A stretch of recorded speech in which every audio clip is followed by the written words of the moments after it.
Eto naman, magandang balita sa sports. 3 gold medals ang naipanalo ng Philippine team sa 19th International Clubs Taekwondo Organization Championship sa Danang, Vietnam. Hindi lang po yan, meron pa silang 4 na silver at 5 bronze. All in all, 12 medalya. Oha.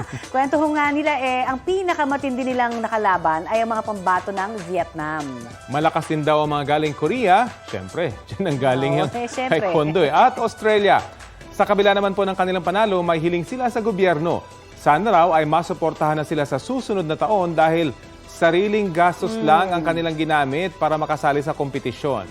Good job, Philippine Taekwondo team! Di ba yan naman ang parating panawagan kasi yung mga atleta natin, yung mga magulang nila ang gumagastos talaga. Oo. Pero ang biyaya sa buong Pilipinas, Kaya di ba? yung honor naman nasa Pilipinas, Yes. pero sariling sikap muna. Balita ko, may tututukan kayo tuwing 11 a.m. sa GTV.